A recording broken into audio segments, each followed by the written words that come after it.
I am Hyphen X, and welcome to the Great Conversation, where we indulge in healthy dialogue about topics that are important in today's society and culture. To the left of me, got a man, kind of like a question mark to me. Don't really know him too well, just know of him. Have had several encounters with him, where we're both at an event doing something in the event, mainly DJing for him, event managing for me. I don't know, I just be feeling like I just want to call this man Vic Da Monster. Works for me. What's going on, bro? Thanks for having me. Hey, man, not a problem, man. Just make sure you speak up just a little Yeah, bit. yeah. What's up? Yeah. All right, man. Hey, so, bro, tell us a little bit about you, man. Like, where you from? I'm from Rockford, born and raised. Word. Been on the south side for most of my life, so like a better part of 30 years. Okay, so just stereotyping. Mm-hmm. Yeah, just put you right over there. Yep. Okay, so like, are you related to any of the owners or anyone of any of the restaurants or stores over there? No. No. Okay. So, where did you go to middle school? I went to Flint. You went to Flint. Okay. So what was Flint? What's your mascot? Flint was the Falcons. The Falcons. The Falcons. You know anything about a Falcon? Nah, it doesn't seem a few, man, but I don't know much about You don't know much about them. Okay. Well, where'd you graduate high school? Jefferson. Jefferson. Wasn't Jefferson built to be a prison? That was the rumor, but I found out that wasn't true. That's not true, man. Yeah. Dang. Actually, it's a little history. The ground that Jefferson is built on was owned by a guy named Bernie Flynn. So they bought that land off him, and then they named Flynn Middle School after him. It was something like that. Like, okay. yeah, that's why Flynn is Flynn, because they bought land off to build Jefferson. I believe. Somebody land. Yeah, I think where Flynn Middle School is at some point was Jefferson, and then they bought the land from the dude Bernie Flynn, and they built Jefferson High School over there. But at no point it was a prison. Or like that. Wow. It just don't have no windows. Yeah, I know, right? I've heard that almost my entire life. Yeah, no, same here. And I got to the bottom of it one day. That was kind of like the story I got, and it just kind of makes sense. Oh man, that takes a little bit of spice out of rock. Man, but you know what though? It wasn't a prison of any kind, but I did see a lot of crazy stuff when I was in Jefferson. Yeah, a lot of gang fights type. Like we never had pep assemblies. Like the first year I was there as a freshman, there was a fight that was so big, like it was like a Royal Rumble. What? And after that, from my freshman year to my senior year, we never had pep assemblies or any type of assemblies, period. Wow, so it was like a prison. Yeah, no, I saw a lot of fights. Yeah, because that's like so like, what gangs were like running deep in Jefferson? As far as like the Mexican gangs go, it was like Latin Kings and the Latin Counts. Latin who? Counts? Counts? Yeah. So like, how many Mexican gangs are there? Or I'm sorry, do you say Latin gangs? Yeah. Okay. Sorry, Latin gangs are there in the Rockford area? I mean, there's a few. You know, I don't really like follow that lifestyle. I would kind of base it off the graffiti I would see on the street. Oh, okay. So I would always see like. Artists. I mean that's what I look for though. You know what I'm saying? So I would always see Latin King, Latin Count, graffiti, and that's how I kind of know who was being a little bit more active. But in school, man, it was definitely it was you would see it, like it wasn't like a hidden agenda. You know, like people were fighting literally, you know, all the time. Dang. So like, what kind of childhood did you have, bro? I wasn't, you know, I knew a lot of those dudes, but I wasn't really like, that never like called my attention. When I was really young, I mean like around like 99 or so, I got into breaking. Okay. And in a way, like, breaking kind of follows like that gang culture from the 70s, because, you know, we had a crew and we like would battle other crews, but you know, it's not violent to an extent. You know, so every once in a while someone would pop off, but like the intent is not to hurt anybody. It's to outmaneuver skills. So how dope were you, bro? I was good. I was real good, man. We used to practice, you know, 5 days a week. Like, where you guys used to practice at? Like in mom's garage? Yeah, outside? in the garage. Yeah. In the garage, basement. You know, we were like just street dancers. Like literally, man. Like now, you know, kids, they have more access to studios and stuff like that, which is awesome. But we never had that, man. I got videos of us, you know, we'd be practicing in my mom's garage, and like it'd be below zero, and we'd be breaking, and you could see us like the smoke coming off of the steam coming off our heads. Yeah, y'all working. Yeah, yeah. What is it about breaking that you love so much that you're willing to go out into the cold and freeze? Man, it was like the first time I seen it, I just thought it was like amazing, you know, just that control, or like it was control of body, control of self, and then just knowing that you had something, like I'd be out in the crowd and I know I could do something that no one else could, and then when the time would come, you know, a lot of times we would go to like parties, like, you know, with, you know, Mexicans, you'd have the quinceañeras, when they turn 15, like, you know, there'd be a time usually in those parties where they have a DJ, like in between bands, like live music, and that's when it would go off, you know, and you know, it's like you look cool. Man, so when was the first time you seen breaking? Was it like on TV? Did you see it live? Like, when was the first time, bro? It was live. It was at Flynn for some, like, I don't even know what it was, some assembly of some kind, and that was in 1999. Dang. And then by the time you got the Jefferson, there was no more pep rallies. Yeah, man, and it's funny because like I was like, you know, I was shy just like most kids, you know, but I was breaking, you know, just in my garage, like no one knew I was breaking, and then there was a few breakers at Jefferson, and they're, hey man, we're gonna break at the pep assembly, and I got like, damn, you know, it's finally, you know, my time to shine, and then they have this fight, and it just never happened, you know, so. Dang, like, that's terrible. Yeah. I'm sorry that happened. No, it's all good, man. It crazy. wasn't my time, but when my time did come, then it was you know, it was full sail from there. What now? How many people be in the crew? It varies, man. At some point, when we were really active, you know, my crew, we were probably like 30 people deep, and I mean that was not just in Rockford. We had like affiliates in Minneapolis, and Madison, and Milwaukee, Mexico City. You know, we were kind of like all over. And like y'all just gotta get on the bus and just go break at different places where there's like competitions. Yeah. No, we you going in cash prizes. And yeah, stuff? man. Like, we would drive. What's the biggest amount, bro? I mean, we never really like won competitions. We won like battles. You know, it's tournament style. Oh, okay, it's like 16 top 8. So you got like the gut brackets. smacker.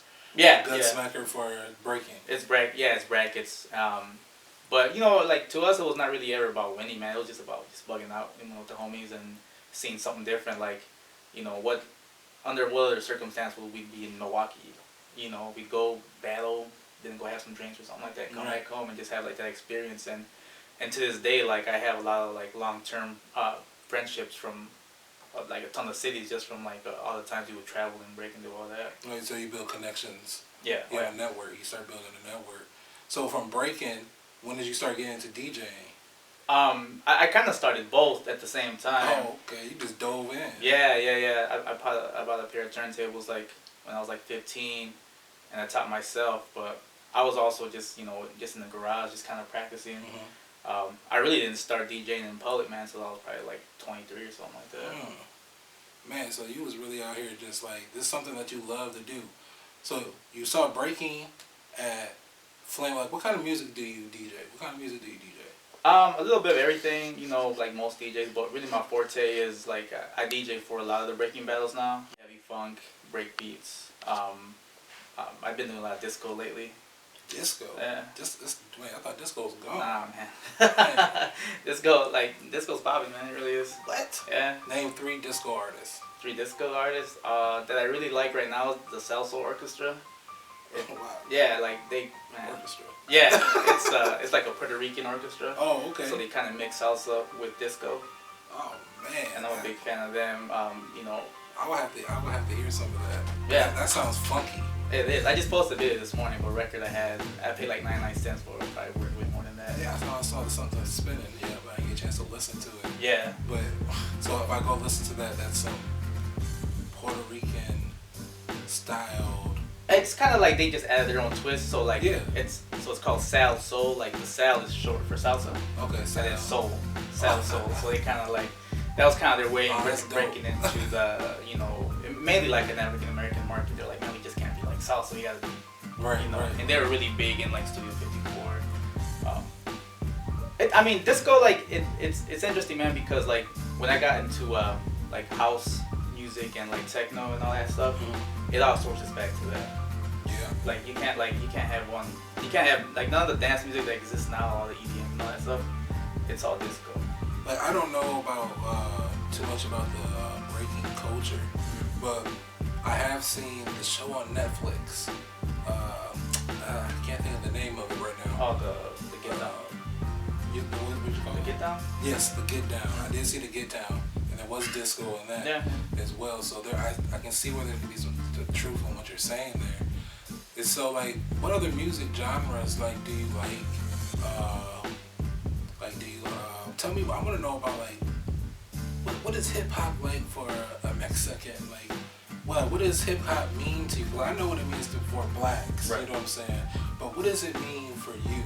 Because that's really diving into the actual hip hop culture.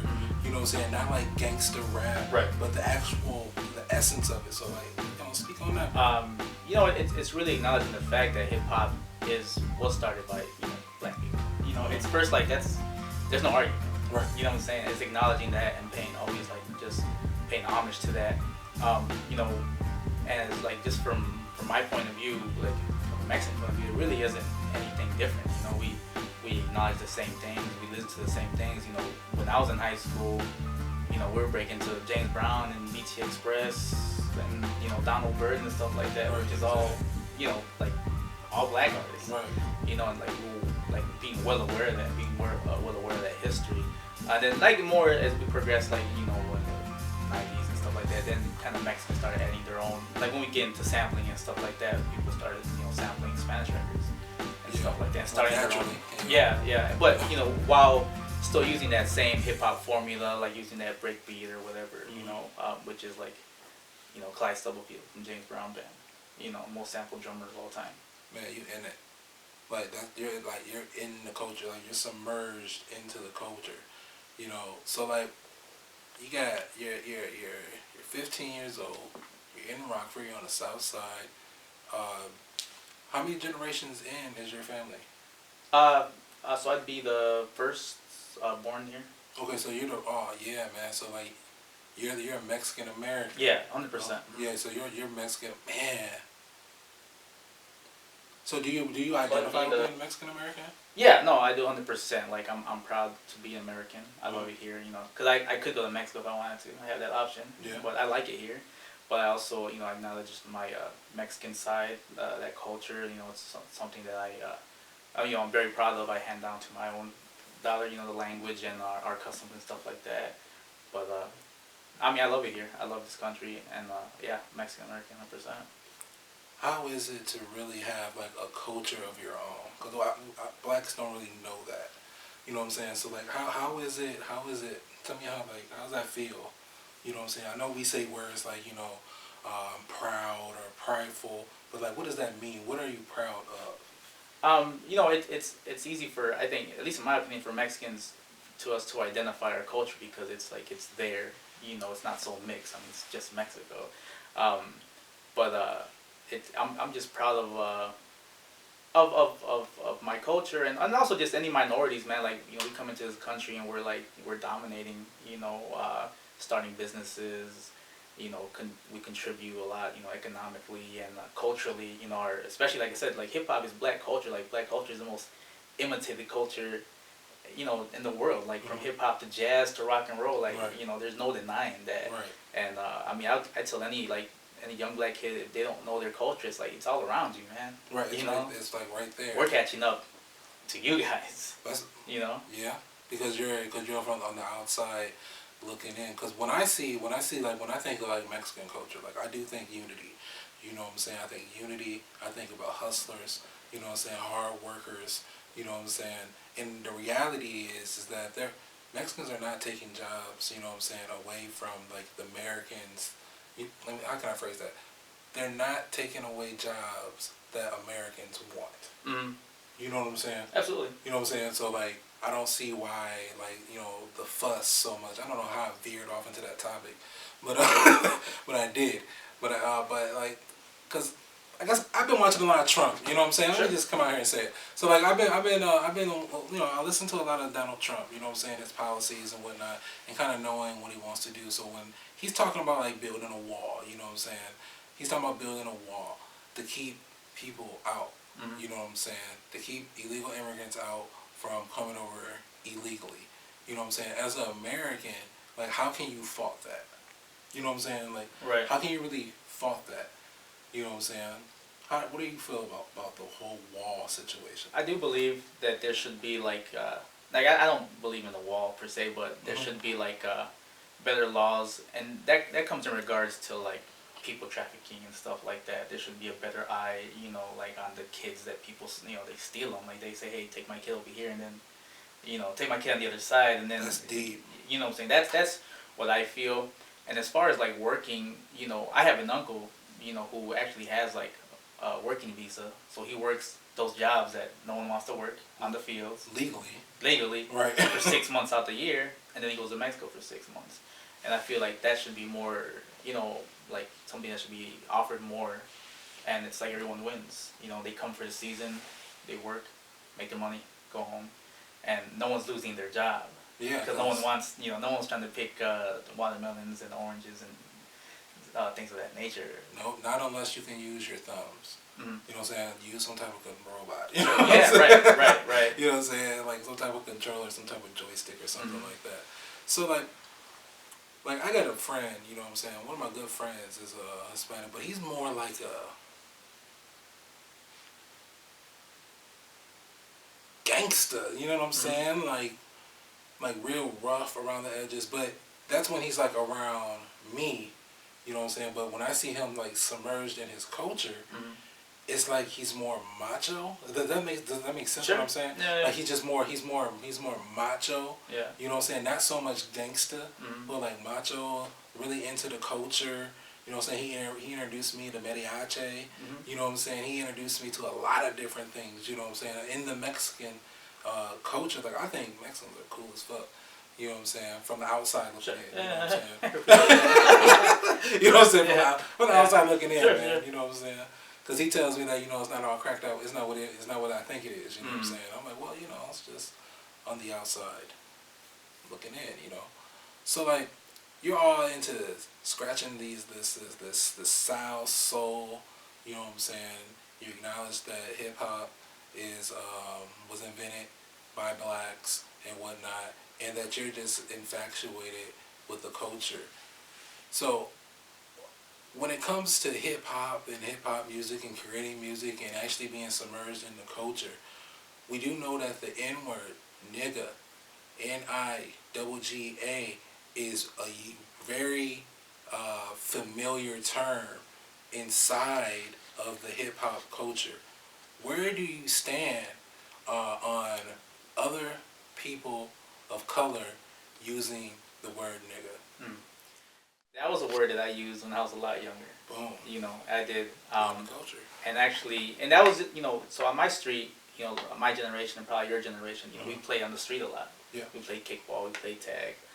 All my friends were black, and that they would call me that, so I would say it back. But it was never from a hateful place, or it was never like, it's like that's my friend, and I took that all the way to like high school, and then like a little bit after high school, I just like it just didn't feel right, like man, I shouldn't be saying this, and I'm not putting the like blame on anybody, but it's like no one ever like checked me on it.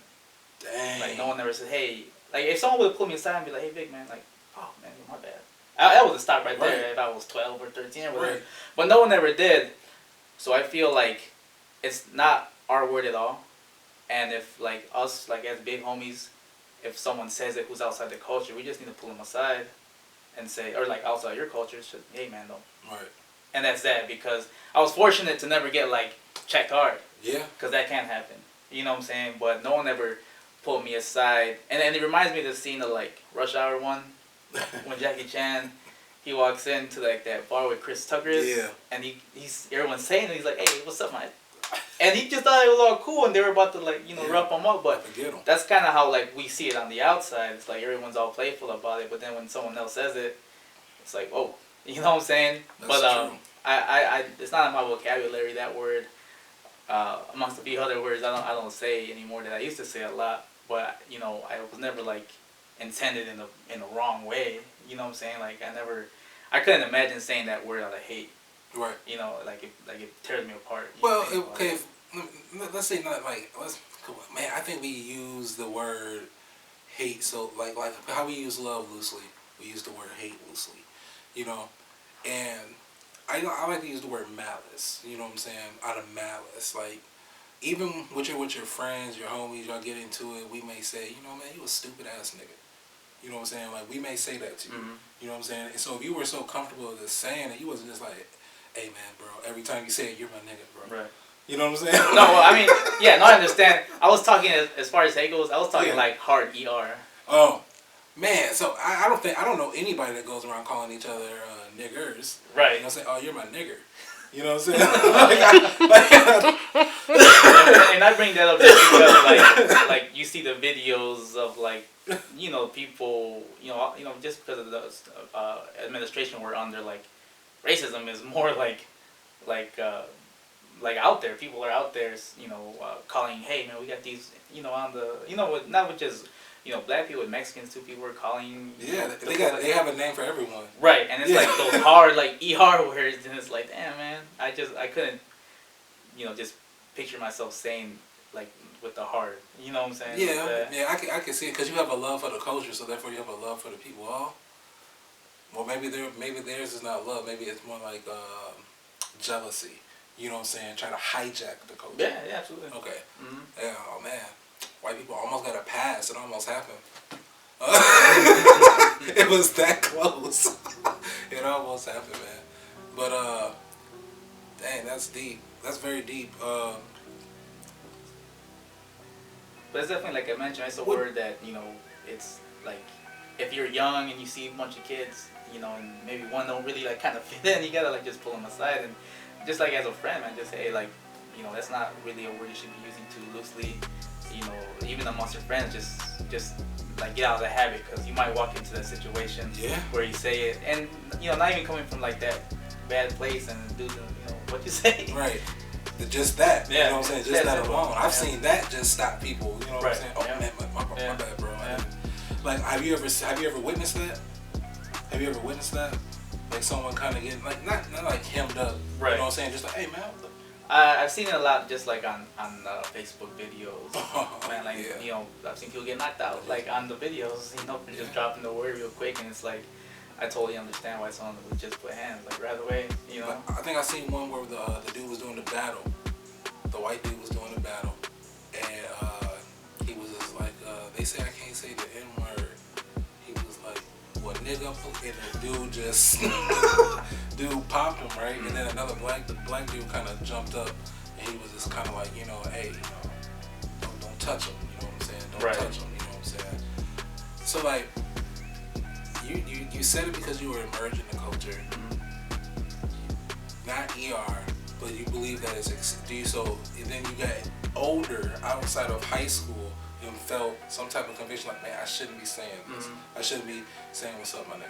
Yeah. You know what I'm saying? I shouldn't be saying those things. Cause I didn't know. I honestly didn't know what it was tied to, man. Like I never heard that word used in like a negative way.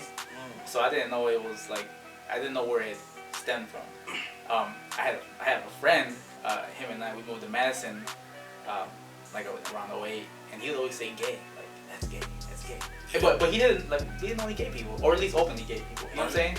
So one day he said it in front of a girl, and she's like, hey, and she checked him, like soft checked, she's like, hey, man, you can't be saying that.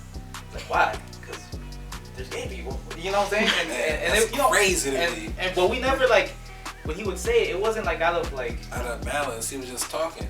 It was just, that was just how he was brought up. Like, you know, that's gay. Like, it's lame, or it's something. You know, it wasn't ever in reference to people. You know. You remember the undercover? Wait, how old are you again? 33. Oh yeah, so yeah, you remember that. So you remember the code word for game back in the day was "don't be a punk." You know what I'm saying? Yeah. Maybe we need to start bringing back words like that, because like it's very sensitive. Like back in our day, like you could say the R word, you could say retard. You know what I'm saying? Now you can't say retard. You know what I'm saying? You can't say gay. You know what I'm saying? You can't say homosexual. You know what I'm saying? Like you can't. It's just so many words that you can't say. Like, is it any words that people? What are the names that people can't say to Mexicans? Probably like beaten. You know, which like to me, like I know you wouldn't say, but I think it's hilarious. You know. Like, What does that even mean? What is because you guys eat a lot of beans? Probably. I like beans too. Right. Black eyed peas. Is that not a bean? Yeah. Black, like yeah. baked beans. Yeah. Beans. Beans, Yeah. kidney beans, chili. I don't like take my beans and then I don't fry beans, so Sure. I can never refry beans. You know what I'm saying? Yeah. Like I just something I never understood. But they're good. But it's very good. Like, but it's not. Is it fried? Is it really fried? I don't even Give know, us the secret, I bro. just eat Give them us the joints. secret, bro. I just eat them.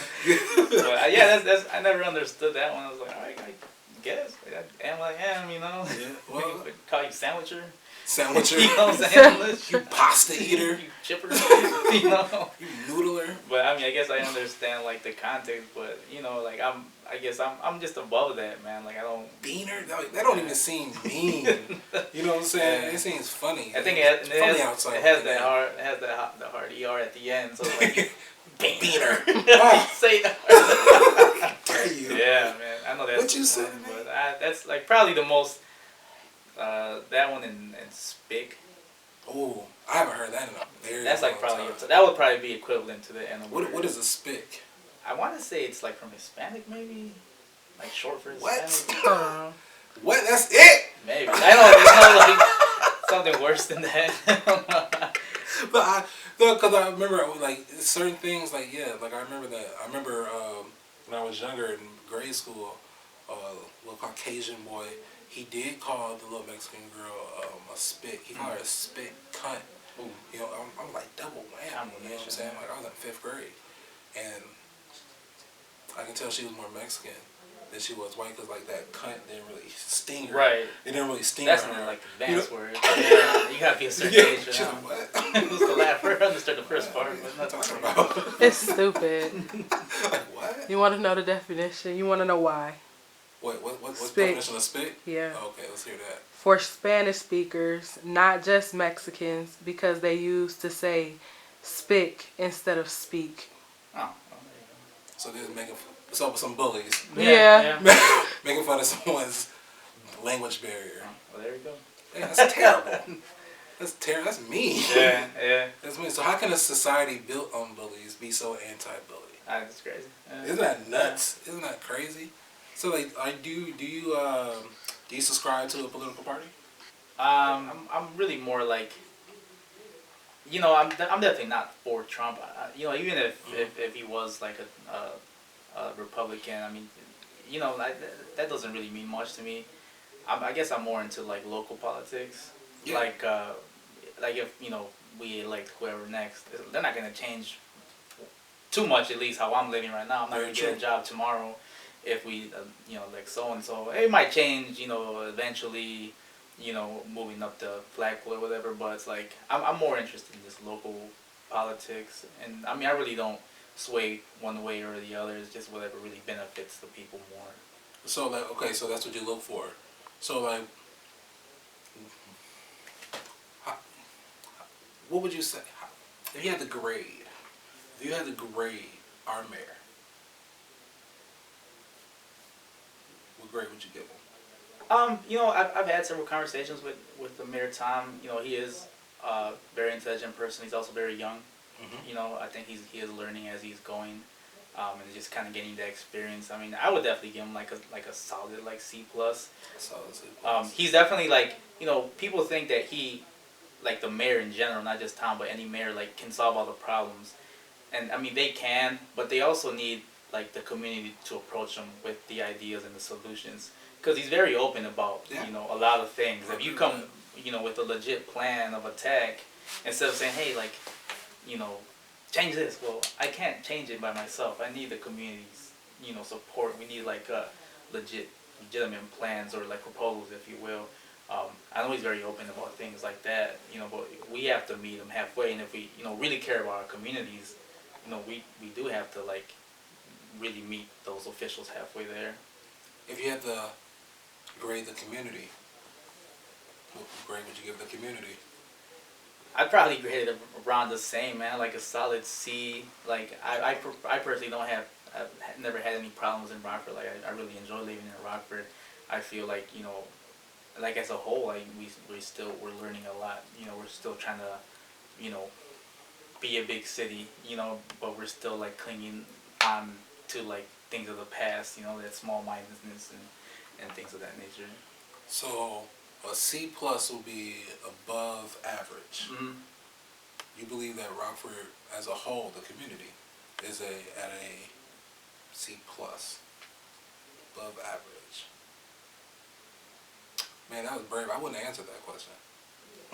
Well, I mean, yeah, I wouldn't have answered. yeah. I wouldn't have answered I mean, at all. there's always room for improvement, but Yeah. I know it's allowed. It could be worse. I mean, I lived in Milwaukee for 2 years, and you know, I've seen some rough stuff in Milwaukee too, man. You know, but it's like I feel like the good outweighs the bad, you know, because there are programs out there, and there are you know, community programs, and there are good teachers, and you know, I know a lot of good teachers. You know what I'm saying? They're out there doing their part, but it's like, you know, like each individual has to contribute something for the community to thrive.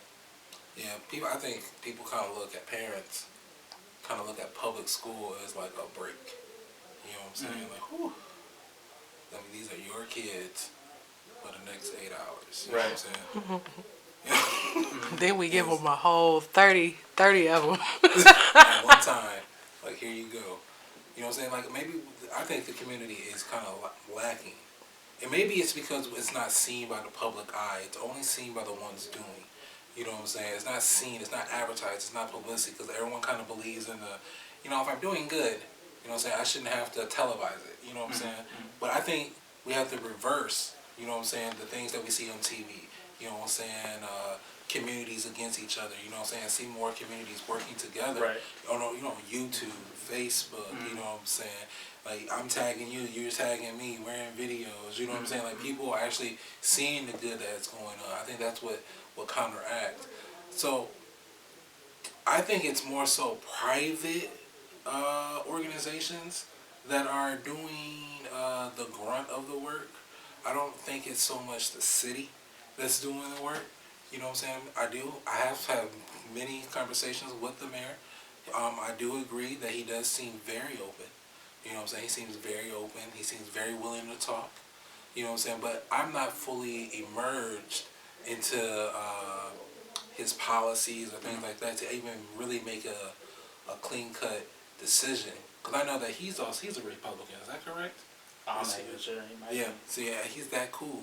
You know what I'm Right, saying? Like, that's like if you heard Joe Biden was Republican. What? Like, you'd be shocked. Like, what? Yeah. Joe Biden. But yeah, like he's a real cool dude. You know what I'm saying? But like, as far as like, do you know the job of the mayor? Ah, man, really. B-Facts. What's the job of the mayor? Because you gave him an above average, so I want to see, you know what I'm saying, and not so much statistics. It's kind of like how I feel and what I know, and see if I can get there. Because I'll give it to like, what does a D stand for? So like, what's the job of a mayor?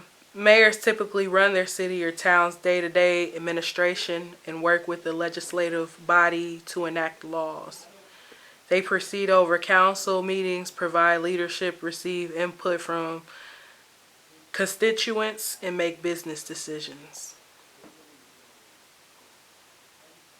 I don't know what kind of business decisions I can make. Like, I think that's what's wrong with America. America not making no money. You know what I'm saying? America not building nothing. America not doing things. America stop investing. You remember when we were coming up, man, America was the best. Right, yeah. You know what I'm saying? And like, I don't know if it was ever said that this was said to me, but I know I believed it, that America was number one in everything. Right, yeah, absolutely. You know what I'm saying? We're smart, we're stronger than you, we'll blow you up. Right. You know what I'm saying? We got the best scientists, went to the moon. You know what I'm Yeah. saying? Like, Industrial you know. and technology and Yeah. all those things. Do you think we still got that pride, man? I mean, I don't know the statistics of that myself, man. Yeah. But like I said, man, like me, like personally, you know, when my parents came here, they came to Rockford. Like, they didn't come to no other city. They came to Rockford because Rockford had like the best, Greenlee Textron and Nelson Knitting. You know, if you drive down South Main, Barbara Coleman, they're all empty, but at some point they were thriving companies. So, a lot of people in certain parts of Mexico they came to Rockford because Rockford was number one. You know, America was number one, and I still feel that. You know, that's why maybe when I say things, it's like maybe I'm kind of whimsical, but I still feel that pride. Like I don't walk around miserable like a lot of people do. Like I'm happy to be from here. I'm happy to contribute. You know, even if it's a little bit, it's, you know, I'm contributing versus like someone who maybe not. And it doesn't have to be like whether it's financially or doing events, just, you know, holding the door open for somebody. Oh yeah, you know, of course. just simple things. Yes. And in that aspect, I mean, I do feel like we're number one.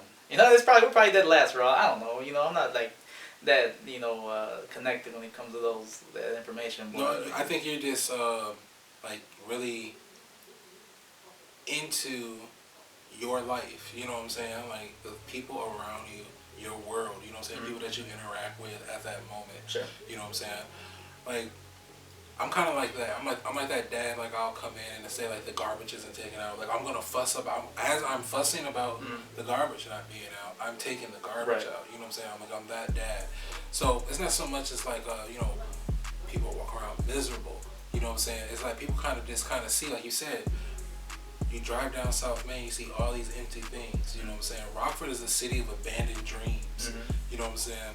A lot of dreams as a city. I'm not talking of individuals. Yeah. I'm speaking like as a city. You know what I'm saying? It's broken. You know what I'm saying? Like what is Rockford contributing to Illinois? Better yet, even the world. Right. You know what I'm saying? Yeah. Like what is Rockford contributing? You know what I'm saying? We just had Chrysler plants coming down. That's not even Rockford. Right. You know what I'm saying? But a lot of it affects the Rockford economy. Yeah. You know what I'm saying? So I didn't know that the mayor was in charge of business decisions. You know what I'm saying? I don't know what kind of business that is. Maybe that's just like maybe like police pay, firehouse pay, you know, things like that. Because maybe we need a damn business. Maybe we need something to get some income coming in here. Yeah. I mean, and that's, you know, maybe not contributing economically, but we're contributing culturally. Good answer. You ever plan on running for office, or do you hold an office anywhere? No. You sure? Man, one day maybe. Yeah, man. I can see you being an alderman. Maybe. I can see that because he definitely spent my question. You know what I'm saying? Very good. My man is good. So like, what you're saying here, you're very optimistic. You're very positive. Gotta be. You know what I'm saying? So you're a product of a 2-parent home. Yes, sir. Yep. And then like, how many brothers and sisters do you have? I have the youngest of 2 older brothers. Oh, okay. All right. And then what's the age gap in between you guys? My oldest brother is 8 years older, and my middle brother is 6 years. Oh, okay. Oh man. So I would have took you for more. So I thought you would be like more like the older. Amongst your friends, are you the oldest one? Yeah, to an extent, yeah. Okay. Yeah, because you got a lot of leadership, real like natural leadership qualities. You know what I'm saying? Because I could tell by the way you're listening. You know what I'm saying? You're dissecting, and then you're delivering. That comes from breaking, man. Battling is a science. Man, battling is you know, I mean, it comes from breaking, but that manifests from all the way from ancient China. You know, from Sun Tzu, from the art of war. You know, it's battling is not only, I mean, when it was breaking, it was physical, but it was always in the mind first. You know, like you would never, even if I knew I wasn't at my top of my game, I never walked into a battle expecting to lose. You know, it's like I'm Vic Da Monster. That's right, man. It's either, you know, it's go harder or go home. You know, and just knowing your enemy. You know, knowing like with breaking especially, like you see someone do something, it's like, okay, I can't do that, but I can do this. You know, like it's not really going. It's not always about going toe to toe, especially if you know you're gonna get, you know, out. Battle ever get physical? No, not. Have you ever had a physical? No, not me. I have seen it happen. It doesn't happen too often, but you know, sometimes, you know, things do get heated in competition. But you know, that also goes back to the art of war, man. Like you don't strike like out of anger. You know, you strike out of tactic or out of technique. If anything, you know, that person who got mad, like he's out. Yeah, he you know lost. What I'm saying? He already lost. So yeah, and I mean, not only would he have lost on paper, but he lost up here. Yeah, he lost himself. He lost control. So like, do you do any martial arts? No. Okay, so but like you you're a scientist, bro. You kind of just sit back, dissect. Mm-hmm. I like that, bro. Yeah. I like that, bro. That's pretty dope to me because like I don't really. I'm around a lot of, you know what I'm saying, impulse thinkers. Mm-hmm. You know what I'm saying? And when I say an impulse thinker, like, they're not even really thinking. You're just saying something on impulse, you know what I'm saying? Like, oh, I don't like this, you know what I'm saying? Just because I just don't, you know what I'm saying? I don't know, I don't like it. I don't want to talk about it. Leave me alone. You know what I'm saying? So, like, when you were coming up, you know what I'm saying, being the first generation, like, of your family to be here in America, like, what kind of pressure, did your family put any pressure on you? Or is it more like, no, you're blessed to be here? No, there was never any pressure on us. I guess we just never wanted to let our parents down. Like, they were hard workers, so we just wanted to work hard too. Like, we've always had jobs, my brothers and I. Like, we've never, like, been, like, in between jobs. It's, like, hard to, like, you know, I gotta get out there and do something. Damn, another stereotype. Yeah, man, and it really is. And, like now, like... hard-working Mexican. Yeah, like, and I wish I would've...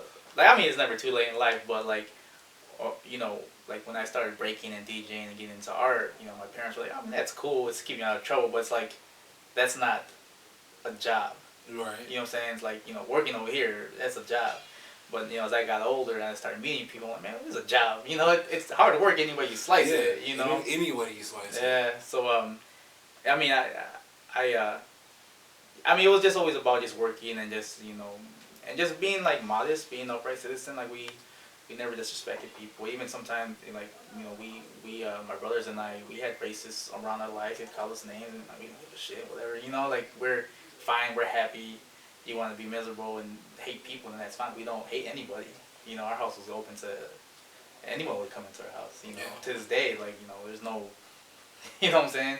There's no no stopping. You know, no, like, we're just always been open family to anybody. You know what I'm saying? So, so that's just how we've been raised, man. Just to give people a chance. You know, because people gave us a chance. Most deaf, because y'all understand what it's like to be outside, because you guys have been discriminated against. Because people are prejudiced towards you, but you just choose to look at it a different way, and that's very commendable. I do commend that. Now, as far as, let's say, religion goes, like, where you, I'm just gonna, because the stereotypes are following in. Sure. Catholic? So my parents were, I was never baptized, which I appreciated, because, you know, I got to choose what I believe in. To this day, I'm not baptized, but that doesn't mean, like, I'm blasphemous or I don't believe in anything. But I mean, you're right when it comes. Yeah, most of us are raised Catholic. So, like, were your parents active Catholics? No, they weren't. Okay, so like, they were outside the church too. So you guys are just raised. They're just. I mean, but that's just how they. You know, that's just where they came from, was Catholicism, and they never pushed that hard on us. Which, again, like, me personally, I appreciate it, because, like, you know, I think it would have been bad if they would have raised me Catholic, and then I would have just ended up being, like, Buddhist or Muslim. It would have been like, damn, like, what did we do wrong? They would have felt bad, you know what I'm saying? Like, what happened? Even though, I mean, there's nothing nothing wrong man. with being any of those things. I think they're all wonderful, you know, because at the end of the day, we kind of believe in, like, the higher power. And, I mean, there's, like, obviously there's differences, but, you know, they're all kind of, like, at least from what I've gathered from most main religions, is, you know, we believe in something higher, and, you know, we just are on this plane of existence to be good to one another. How does God exist in your culture? You know what I'm saying? You know, like, I'm not saying you personally, but, like, your culture. Like, can you explain God from a Mexican culture point of view? You know, I don't even know if I could answer that, like, thoroughly, because I know Mexicans, and, you know, no disrespect to any of my kinfolk, you know, they believe a lot in, like, saints and, like, virgins. Okay. The Virgin Mary, and, you know, in Mexico, it's like every saint has a day, they pay to, like, a different saint. What? Yeah, there's a lot of saints. So that's what all those candles are. Yeah. And that's different medallions, and I mean, if you honestly feel that that's helping you out, then that's, you know, go for it. But that's just something that I've never, like, to me personally, I feel like there's just one God, like one higher power. There's not like there's a saint for everything. Literally, there's a saint of work. There's a saint of, you know, harvest. There's a saint of money. There's a saint of time. That kind of sounds like the Hindu religion. Kind of similar, yeah. They had like a bunch of gods for different things. Yeah, yeah, like deities. What? Yeah. So yeah, that's what those candles are. And a lot of people in Mexico, and again, like that's their religion, and that's fine. They like a lot of people. They pray to like the Virgin Mary. They have like around Windsor, there's like a whole like ceremony where they put her like on an altar, and I mean it's pretty cool. Like what else do they do? Come on, they put her on the altar. And I don't. There are flowers and flowers stuff? and there's music. It's like really late at night. Yeah, it's like it's at night. It's not like culty or nothing like that. But yeah, I mean that's just that's. I've never been inside. I've been inside of one Catholic church, and it was like a mixture of black and white people. So I think it was like an old Baptist church, they just happened to be Catholic, but it was not a traditional Catholic service. Right. You know what I'm saying? But I've never been inside like the big church. I'm kind of scared of it. Yeah, there can be like they're a little tense. Yeah. For me, it's like I couldn't do it. Man. But anyone if that fills you with joy, then that's go for it. Yeah, go for it and do it. Yeah. So you're one generation in, non-Catholic, non-traditional, Mexican American, and influenced by the hip hop culture. How are you? So is that like that was your ultimate dream? You know what I'm saying? I love breaking. At what point were you like, I'm about to take my love for this and actually make it profitable? That's still like a process of mine. However, I did do a lot of so when we got into traveling to battles and such, after like maybe a good 30 battles, I was like, well, we should just do one here. Like I knew all the DJs, I knew all the like OGs that would judge. Like I just went to the gym one day and we had a battle here. So we've had several big competitions in town, and usually like the money I make just goes, it pays the talent, DJ, the judge, venues, promotion and such, and then it just goes right back into doing another event. So you run it like it's not like really a for profit. It's like a regenerating. You know what I'm saying? It's like, okay, now we're gonna. Yeah. So basically, like I'm not losing anything. Yeah. It just kind of goes back into the pot. And like the goal is to make a little more each time to bring in bigger talent. I mean, because there are dancers and there are DJs who have huge followings. Like if you brought such and such here, like a lot of people would come just to see that person. That's crazy. I don't know anything about. It's like when my son used to talk to me about gaming. You know what I'm saying? I just sit there and I'm just like, I'm really listening, but I'm sitting there, I'm just like, it's like a foreign language. Like I don't, I don't understand it. You know what I'm saying? Because that's. I mean, think of it like battle rapping. Like we have like got Arsenal, Conceited, and Disaster. Like those are those big names that they probably do make a lot of money. And if you brought like a Conceited here, people would come just to see him. Like, oh, that's Conceited from Wild 'N Out. It's like my cousin. She's a big K-pop fan. Okay. I'm sorry, was. No longer. I think she grew out of it. But I was shocked to find out that there were more of her here in Rockford. Oh yeah. Like in Rock, I was so shocked. I think they know what I'm saying? At the store, I think, in the mall. Like, what? Yeah. I didn't go to the mall. I only go to Barnes and Nobles, but one time I was up there, and there was a anime Korean type store, and they had like all those posters of all those groups and stuff like that. Oh my god! Were you a K-pop fan, B-Fox? No, but I went in that store for the anime. Oh god! Oh my god! What?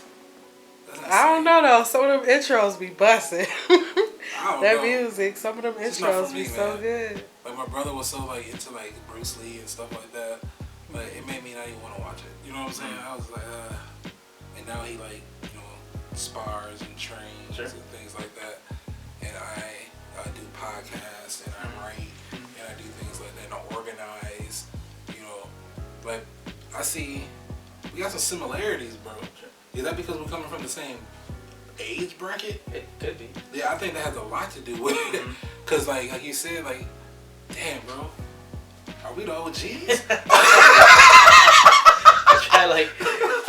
I've gotten into that conversation a lot of times. Like I said, I go to a lot of competitions still. Yeah. Many to DJ or just to support, man. But it's like I entered a battle one time, like probably one of the last battles I entered, and I was 30 and everyone was like 15. Damn, man, like how this happened? It's was like, I'm not doing another Lemons Lake talent show. I can't lose to any more kids. Yeah. I can't take no more L's because they're not gonna give it to nobody that's grown. You know what I'm saying? And, but like, but as far as like the talent go, they got respect for you. You know what I'm saying? Hey, how you doing? Nah, nah. You know what I'm saying? But like you guys are, so you're able. There's a breaking community here in Rockford. You're a part of like the art council. Is that correct? Loosely, yeah. Loosely. Okay, so like, can you tell us more about the Rockford Art Council? Because I see the logo a lot. Right. You know what I'm saying? Is it loosely connected with the Rockford public school system? Loosely, to my knowledge, they just hired in a new executive director. And you know, she's young, she's motivated. We're actually gonna meet pretty soon. They want to, you know, they really want to branch out and get more of those minorities in there, because it mainly is, you know, white. I know recently they did a lot of like, I think last year they actually had a hip hop dance class, which was more mixed, which was awesome. And I believe they danced for Chance the Rapper. Oh wow! So like I said, those opportunities out there. Was that in the paper? I don't even think it was. Why? But and I know not in the paper. the old director Sharon, she used to run like a lyric workshop with Paradise. Oh wow! So, and I know I tagged you on that on Facebook. Yeah. You know, it's something that a city like Rockford should have. Yeah. At least a type of writing. Something like that. And they, you know, they have the Rockford Arts Council. It's a not-for-profit, but they have those networks. They have those connections, and they just need people to fill those seats. You know. Yeah, because like you said, so this is a place where the community can go to help the city help make a difference. Bro, you should run, bro. I think you can win, bro. Maybe. I mean, but even if I did or if I didn't, you know, if I ran or if I didn't ran, which is, honestly, it's a conversation that's come up amongst my peers and a lot of people I know. Yeah. I'd still be doing what I'm doing regardless. Like, just. That is perfect. That is perfect. I'm sorry, man. I've been watching a lot of Power, man. Oh, it's all good, man. But the Art Council, it's a great organization. They want to do more things with minorities. So does the Rockford Art Museum.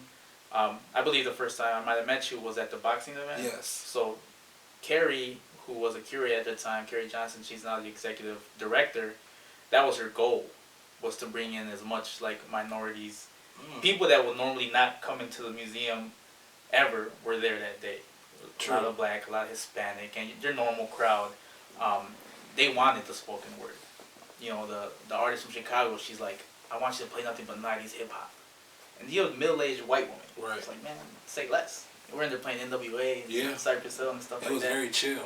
But that's what they wanted. But you know, myself, until I got involved with the art museum, I would have never really gone to the art museum. Like, I had no purpose being there until like recently. So what do you think their purpose is? Because you're saying like this is what they wanted, this is what they wanted, this is the target. You know what I'm saying, to get more minorities inside. You know what I'm saying? Why is that a focus? Because it's, you know, art is not like, it's not a exclusive club. You know, it's for everybody. And you know, there's a lot of artists who, like I mentioned, are, you know, full-time careers. You know, they just don't know how to get to that platform. Like, you know, how do I get to the museum? It's not that hard. You know, it's just, it takes work, it takes time, and it takes, you know, commitment, it takes dedication. But there is room for any and all artists in all the galleries in town. It's not just this exclusive white club, you know, and it shouldn't be. The last two art shows I was involved in were both out South Main, and my goal was to get more Hispanic artists pushed out there, and it worked. You know, we're on the newspaper, we're on the news, you know, just doing my part to bring, you know, my people together and push them out there. Right, I got some murals too, right? Are you guys responsible for any of the artwork on East State? That was the that was Go Rockford. Okay. I wasn't like involved in any way, but I did mirror them because I was trying to figure out their formula, what they did to get those murals, and you know, it was a grant, which is a grant that's accessible to anybody. You just gotta know how to, you know, put pen to paper. You know, is that what you do, the Monster?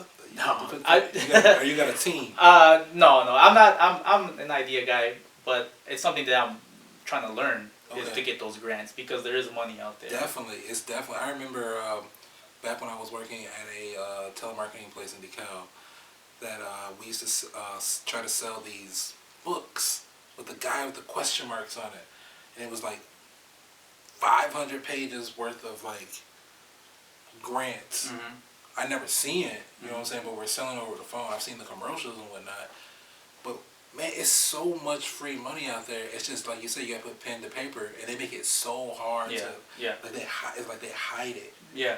No, it's definitely not an easy process, but look for Easter eggs. It's possible because I've witnessed it. You know, very recently, I witnessed, you know, the Go Rockford get this grant, and they were able to fly out, or actually 2 of the artists were local, and they were able to fly out like 4 artists. And you know, they got nice checks. I know this for sure. Yeah. One of the artists was black. He was from Atlanta. He did the mural across the street from Capri, like the jazz. Yeah, I know exactly what you're talking about. Yeah, so that's the one that comes to mind. Yeah, and it's beautiful. That guy. I mean, he's done a lot of similar ones like that. He did a real nice James Brown one. I can't think of where exactly, but you know, those possibilities are out there. And like, so me personally, I never knew that when I was younger. Like, no one ever said, "Oh, you could do art." You know, it was just a hobby, and you know, to some people it's a hobby, and if, you know, like I said, if it's wrong with that, but you can also make a career out of it, and there are opportunities, and you know, there are those grants, there are, you know, museum in Rockford, and you know, all over, opportunities to be showcased and you know, be a well-known painter or whatever. What's the difference between hip hop and rap, bro? So culturally, hip hop is everything, you know, and rap is just one part of that. Mm-hmm. And I don't know how, like, that came, like, how they just took hip hop and said, we're going to call it hip hop instead of rap. But, like, you know, at the beginning, you know, there was, like, what a lot of people don't know is, like, hip hop is 4 elements. Okay. Break it down for us. Yeah, and it pretty much goes in this order. It's the DJ. Yeah. And then it's the breaker. You know, the DJ used to spin the break of the record. And that's where the term break dance came from, break boy. And then it's the art aspect of the graffiti or whatever. And then last would be the MC, master ceremony. That's exactly what the show said. Yeah. And then, you know, so at first, like, breaking was probably more popular. You know, with movies like Beat Street and Breaking, like in the mid '80s, you know, they were performing at the Olympics. They were performing for Ronald Reagan. Like, you know, there was these breakers that were really touring. The problem was it wasn't marketable. You can't sell a person. You know what I'm saying?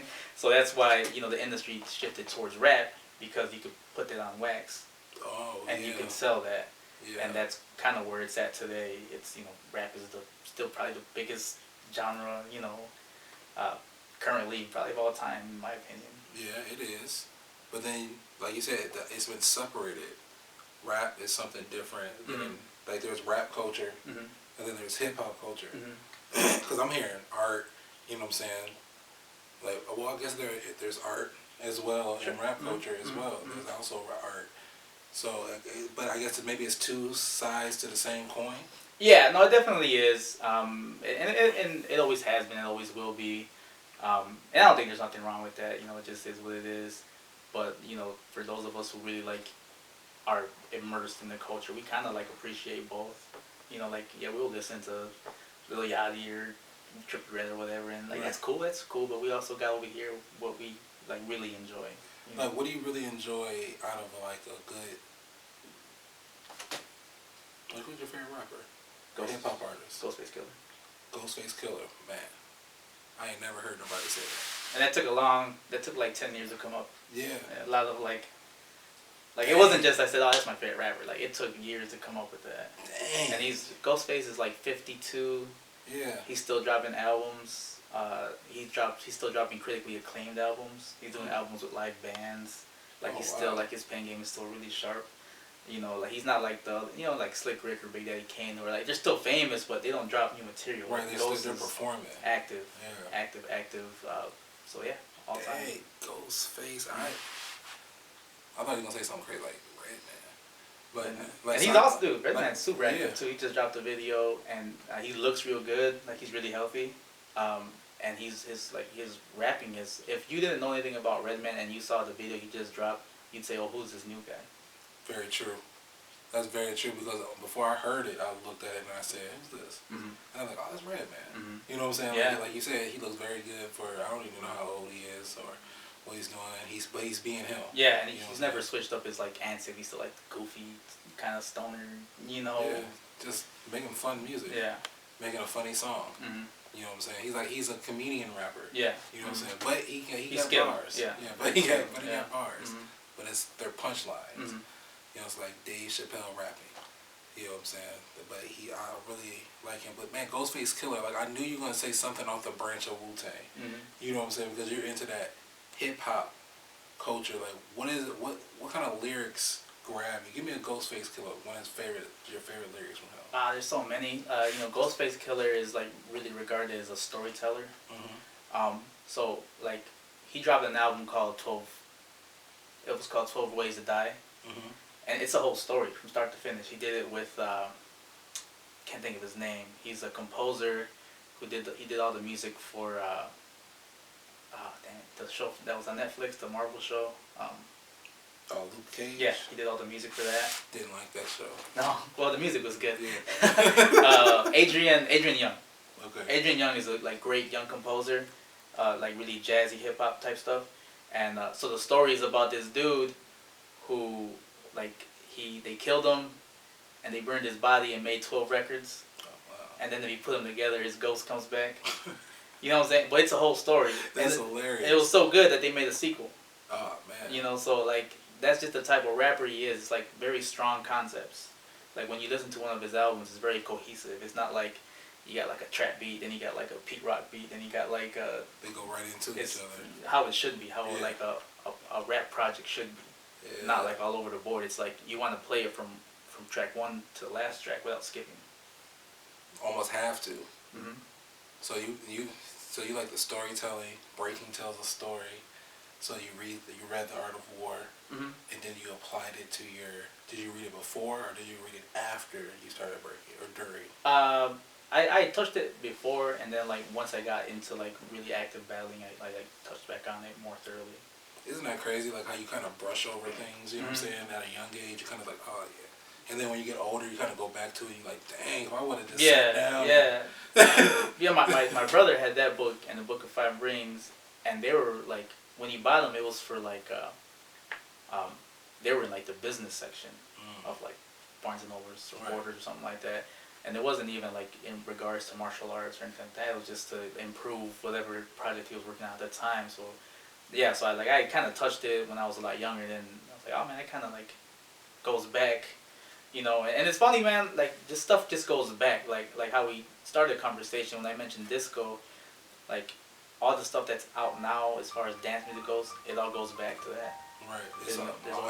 Everything has an origin. Mm-hmm. Everything has an origin. And this is my Mexican American friend right here. It's my boy. That's my boy, man. Cause I feel like we know each other. You know what I'm saying? Yeah, for sure. Cause I've always felt like that. I think I remember when we worked together at the rap battle. Mm-hmm. You know what I'm saying? It was just very, like, you know, usually, you know, DJs kind of walk around with a chip on their shoulder. You know what I'm saying? A lot of them do. Like they're little celebrities. Yeah. You know what I'm saying? But you were able to listen. Mm-hmm. You know what I'm saying? I was able to tell you things. You know what I'm saying? There was no complaint because you were like trying to make sure that the show went well. Right. You know what I'm saying? I really appreciated your professionalism. And that's why I was just like, you know what? Respect the monster. Yeah, I love rap battles. Yeah. I've DJed a lot of rap battles, and I've been following rap battles since like '98 probably. Look at this in the culture, bro. Yeah. Who's your favorite rap battler? Rap battler? Oh, God. I don't know, man. I got so many. I followed Thesaurus for a long time. Oh, yeah, I remember him. That's from like the Scribble Jam days, and I met him in Cincinnati, and then in Chicago. He's kind of like, I mean, he's still dope. He's kind of like more or less like old generation. Right now, my favorite battler would probably be Arsenal. So do you like more like disrespectful type battle rap? Or is it all about like, you know, Just like good rappers, just good rapping. Yeah. I don't know, Arsenal's always been a good rapper. He just body Cassidy. Yeah, I heard about that. That was like an hour of my life basically, but one half of the battle was good. But nah, I just appreciate lyricism and artists. Yeah. Like he's aggressive, he's disrespectful, he's clever, you know, he's witty, he like, I don't know, sometimes he's one of those rappers that you don't know if it's written or freestyle. Yeah, because I believe that too. I believe like a good battle rapper has to be aggressive. I believe a good battle rapper has to be, you know what I'm saying, disrespectful. You know what I'm saying? Because you got to be punching on with your words. Because like you said, it's a murder war. It's all about tactic, you know what I'm saying? Yeah. So that's one thing I am taking back from this, that Vic Da Monster is a god man of art, Sure. tactics. Absolutely. Yeah. Yeah. Hey man, so let the people know, run your tags, man. Where you at? What you got coming up? Anything else you'd like to say? You can follow me on Instagram, Vic Monster. Facebook is Vic Rivera. You changed my name, like most people. I got a few projects in the works, like low key, more art related. I'll probably do a b-boy battle like in the spring sometime. Otherwise, you know, I'm around. You know, like if anyone has any questions or any like need any advice on anything or whatever, like I'm available. I'm really easy to get a hold of.